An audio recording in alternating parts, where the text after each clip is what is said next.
All right, in his last week here after 40 years, who better to have on the show than the one who started it 39 years ago this weekend, none other than John Popovich. John, what's your reaction to seeing all that?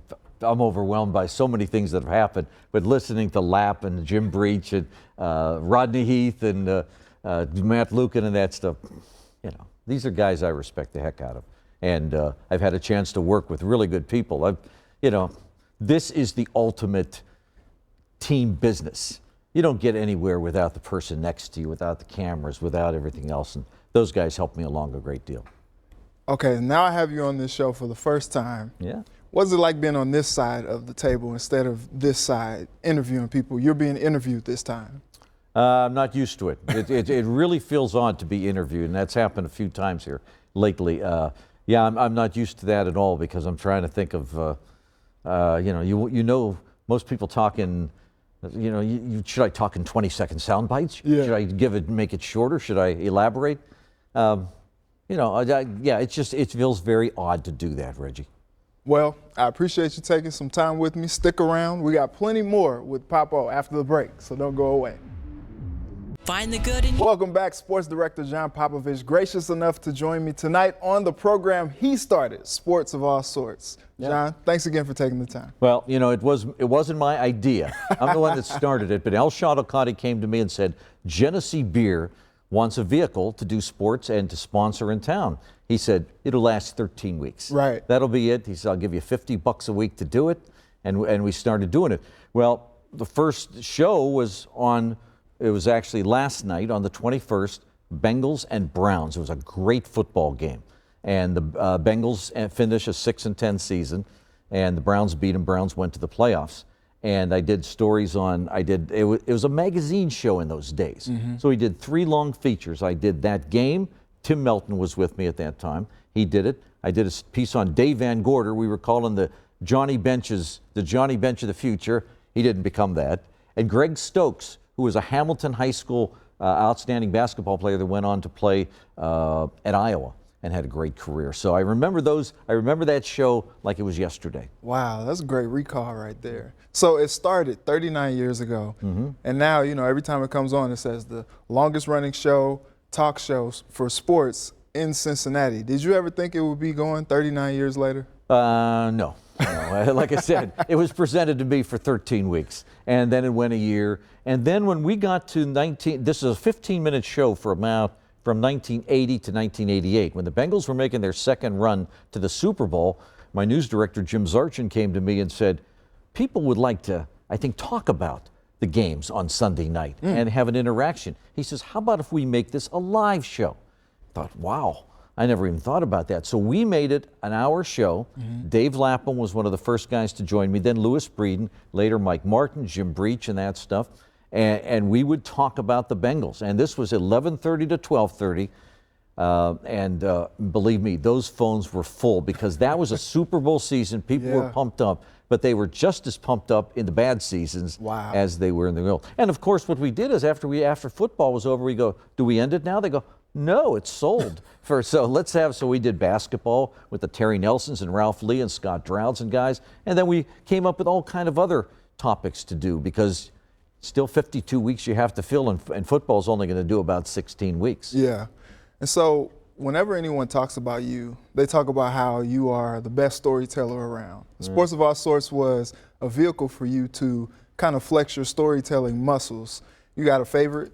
Well, no, in the early years, what it allowed me to do is just like any other thing, repetition makes you better. Right. And so when we did that first 8 years, say, of when it was a 15-minute show, I had to produce 3 features a week just for that show, and they were brand new. They weren't anything that ran during the week. Right. So, I look back at some of the early stories, and they were terrible. but I think they got better as time went on. But I looked for anything. We looked for, you could be a runner, a fisherman, whatever.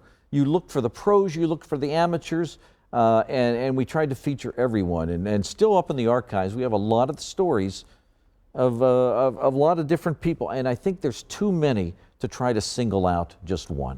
That's fair. Okay. That's fair. Oh, well, I'll take that. All right. So what are some of your fondest memories of the show? I know you did Super Bowl, you did some of the biggest events in sports, covering sports of all sorts. You got anything that sticks out as Well, memorable? I'll tell you what, we also did a lot of the shows from on location live. We did it. That's pretty cool. If we went to Cooperstown a couple of times, it was live from Cooperstown. We did, when Anthony Munoz went into Canton, we did it live from Canton.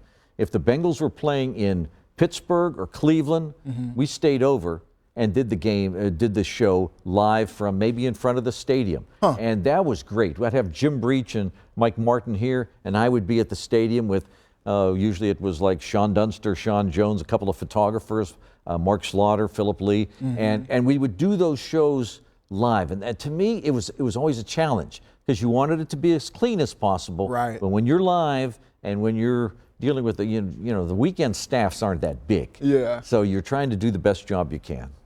And okay, so there's a thing that I want to ask you about.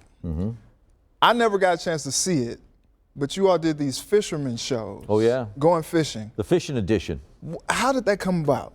It was a case of there were some gaps of where you needed to some shows to do something different, and it was always the week before the NFL draft, or maybe 2 weeks before the NFL draft, and it was just like it was a gap between baseball and football and some.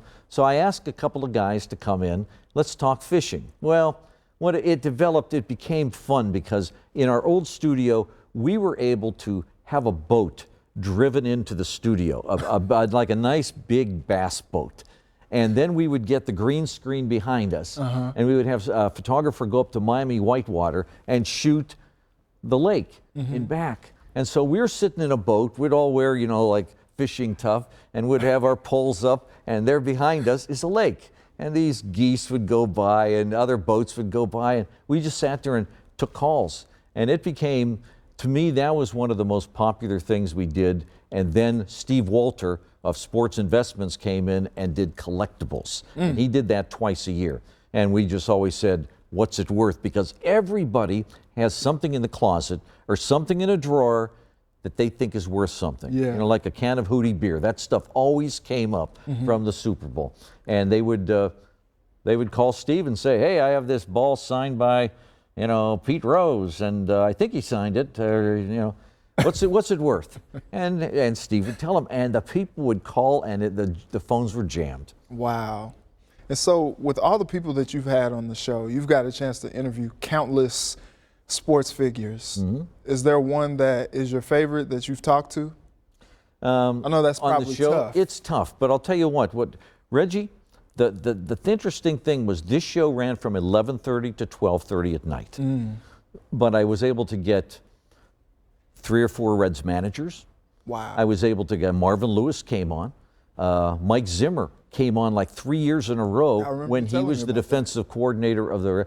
You showed Chuck Bresnahan. He was the defensive coordinator at that time. Bob Brodkowski, who was the head coach of the Redskins. Gruden. Jay Gruden came on. So we had a lot of those guys. All the Bob Huggins would come on twice a year. Skip Prosser, Pete Gillen, and they would all make a point to be on.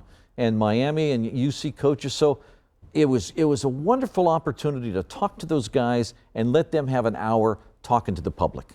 And I appreciate it a great deal because now that I think about it, and I want to get to bed early, I appreciate that they took the time to come here at 11:30 at night and be live for an hour. Yeah, that was quite the commitment. It really was. So a part of that hour, you all had these phone calls. Right. How was it dealing with those? Because that was something you probably just, it kept you on your toes, I'm sure. Well, it was a tightrope. It was a tightrope, and believe me, sometimes we fell off. And fell off that tightrope because there were some people out there that like to play and like to say things that weren't right. Sometimes I had to apologize. Sometimes I had to insist on management that we make some changes. Otherwise, I wasn't going to do the show again. Wow. And because there were just some things being said on the air that were inappropriate at any time of day. Right. Not to mention at noon. So we got some things. I had a great guy named Mike McCoy. He used to be an engineer. And Mike McCoy figured out a way to take 1-inch tape and there were 2 tape machines, and he was able to wind it around one tape machine and go to another tape machine, and as a result, he was able to create a 6-second delay. And so we were able to put our finger on the button and make things work a little bit better. Well, that helped. Yeah, that helped somewhat. But you just never know when you were live. In the last years, we were doing a lot of emails as well. That helped. Now, if I were doing it today, I wouldn't do any phone calls at all. We'd do Twitter, we'd do Facebook. Yeah. You'd do some things like that. Right. And you'd still be able to interact, but what I loved about it was the interaction. Yeah. So, with having done this show for 39, well, it's the 39th year of the show. I did 33 1/3, just so you know. So, I mean, that's still a long time doing the show. Long time. Is there a favorite sport or moment that you've covered? Because you've done quite a lot on the show, and I remember Lap saying, whether or not the team was good or bad, you had to bring it regardless. Was that a challenge? That was a challenge, but I tell you what it also allowed us to do is tell the story of the game every week from the locker room standpoint. We started with 7 or 8 minutes package of a game from the locker room, whether we were on the road or here. You'll find those somewhere up in the archives. They're sitting, and I mean, it allowed us to do more in the game than you know how tough it is on a sportscast to try to get in more than a couple of sound bites and just kind of brush off what happened in the game. It's difficult. It allowed us to really cover a game. And often, you'd go in and Marvin Lewis would make fun of you. I once went into, the phones always didn't work and the people weren't always there. I remember going into a Xavier practice and Skip Prosser was there and he was bouncing balls to guys that were shooting, just bouncing. And I didn't even know he saw that I walked in. So I'm back here, and all of a sudden he's bouncing balls to these guys, and he's saying, Joe in Norwood. Go ahead, Joe. Okay, let's go to Bill from Deer Park. Bill from Deer. Okay, Bill, you're not there either. And then all of a sudden he looks around and he realizes he's mimicking me doing on the show. So, those guys did watch every now and then, and we had fun with them, but they helped me out. Well, John, I really appreciate you taking the time. This has been awesome. Congratulations on a 40-year career here at WCPO. I didn't get a chance to work with you very long, but I've learned a lot from my short time, and I appreciate you always being so gracious with me. So congrats. Thanks again. No, thank you. Thank you very much. And I'm glad you've taken over ownership of the show, and it means a lot to me to keep it going. If you start something, you want to see somebody continue it. So thank you, and thank you to everyone who watched over the years. That meant a great deal to me to find out that, that it's still on the air. Awesome. The legendary John Popovich here with me on Sports of All Sorts. We'll be back to wrap up the show.